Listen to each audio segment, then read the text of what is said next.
नमस्कार, जय हिंद। मैं ठाकुर अजीत राठौर आपका स्वागत करता हूं, अभिनंदन करता हूं।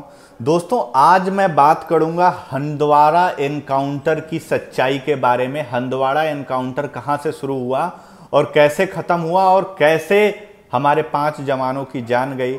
उससे पहले मैं उन सभी 5 जवानों को, कर्नल आशुतोष शर्मा, 2 बार सेना मेडल विजेता colonel Ashutosh Sharma, gallantry award विजेता colonel Ashutosh Sharma, company commander major Anuj Sood, Naik Rajesh Kumar, lance Naik Dinesh Singh और जम्मू कश्मीर का एसआई सागिर पठान, ये सबको नम आंखों से श्रद्धांजलि और श्रद्धा सुमन अर्पित करता हूं।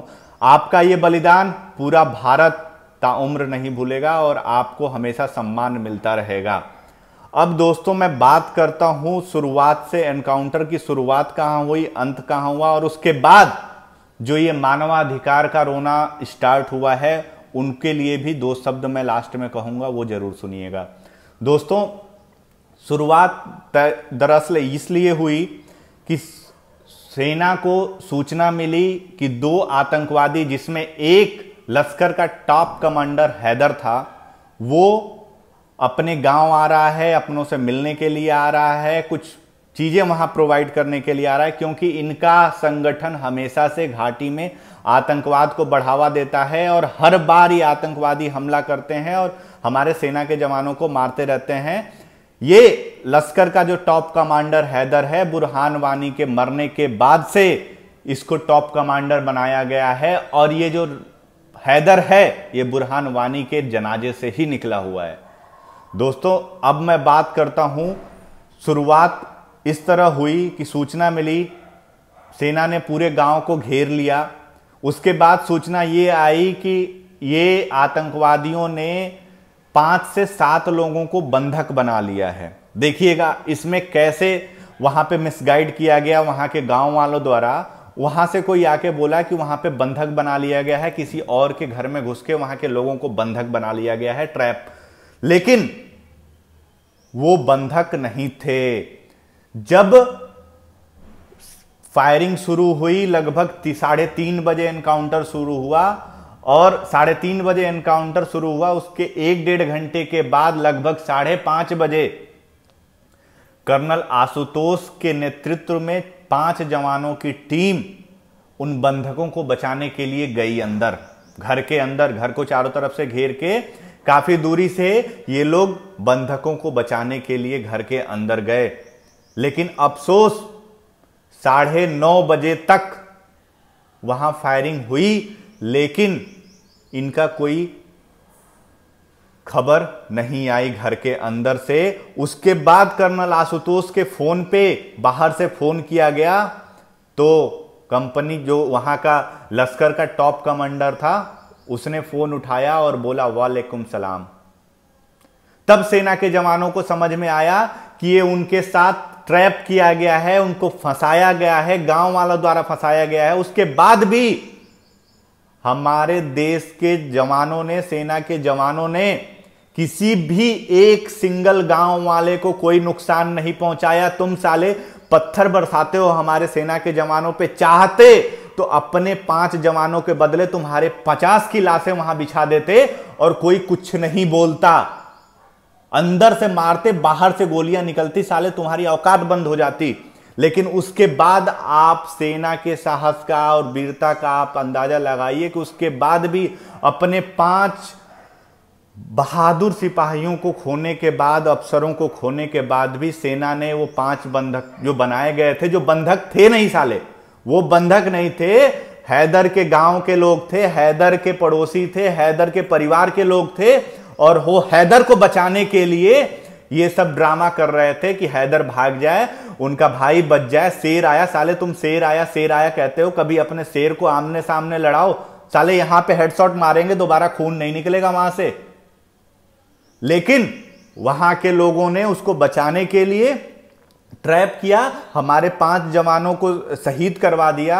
उसके बाद जब उन बंधकों को छुड़ाया गया, मैं किस बिहाफ पे कह रहा हूं, मैं कोई ये वीडियो बनाने के लिए नहीं कह रहा हूं कि हमारे सेना के जवानों को फंसा गया, पक्का पुख्ता सबूत है। जो वहां से लोग ट्रैप किए, जो बंधक बनाए हुए वहां से लोग निकले, उन पे कोई भी चोट का निशान नहीं था, कोई भी बांधने का निशान नहीं था, कोई भी एक खरोंच नहीं थी। एक बात बताओ यार, अगर जो कोई किसी को बंधक बनाएगा, क्या उसे एक थप्पड़ नहीं मारेगा, कोई खरोंच नहीं आएगा? बंधक कैसे बनाया? ना हाथ बांधा, ना पैर बांधा, कुछ भी, बंधक कैसे बना दिया? इसका मतलब तुम अपनी सहमति से वहां बंधक बने थे, हमारे जवानों को शहीद करवाने के लिए बंधक बने थे। तो मैं सेना के जवानों से एक निवेदन करना चाहता हूं, आप हर चीज में सक्षम हो, हर चीज में कुशल हो, आप इनके जाल में मत फंसो। ये 5 को बचाने के चक्कर में अपने 50 जवानों की जिंदगी दांव पे मत लगाओ। इन सालों को उनके साथ बचाने के लिए आ रहे हैं ना, ये उनके 7 सालों को गोली मारो और इनको भी उनके आकाओं के पास पहुंचा दो जहां उनके आका रहते हैं। दोस्तों, जब ये हमारे 9:30 बजे इनपुट्स आ गया कि अब हमारे जवान वहां जिंदा नहीं हैं, उसके बाद हमारे बाहर से जवानों ने फायरिंग करी और ये दोनों आतंकवादियों को मारा।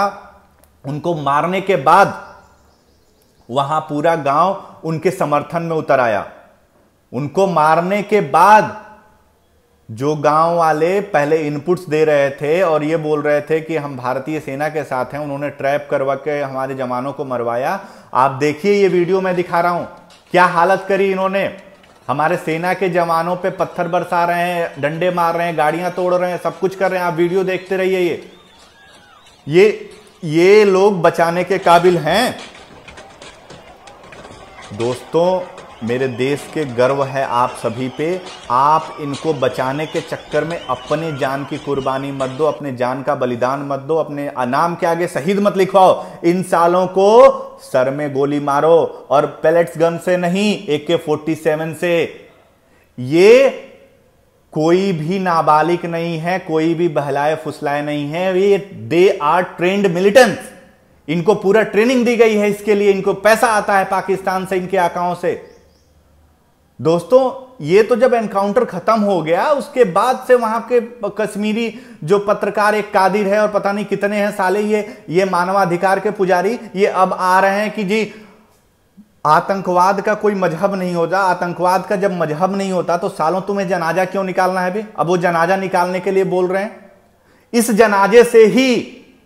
जनाजे से 100 आतंकवादी निकलेंगे। तो मैं सरकार से अनुरोध करूंगा, किसी को भी आतंकवादी का जनाजा ना निकालने की परमिशन दी जाए, और अगर जो उसमें जो शामिल होता है उस पर राष्ट्रद्रोह का केस लगा के उनको बंद किया जाए, और जो इसका समर्थन करता है उनको भी राष्ट्रद्रोह का केस किया जाए। ये जो कादिर जो लाइव टीवी पे तू बोल रहा है ना, हमारे देश के जवानों के खिलाफ, कर्नल पुरोहित के खिलाफ बोल रहा है, जिनके खिलाफ भी तू बोल रहा है, साले अभी तक ऐसी टेक्नोलॉजी नहीं है कि टीवी में घुस के थप्पड़ लगाया जाए।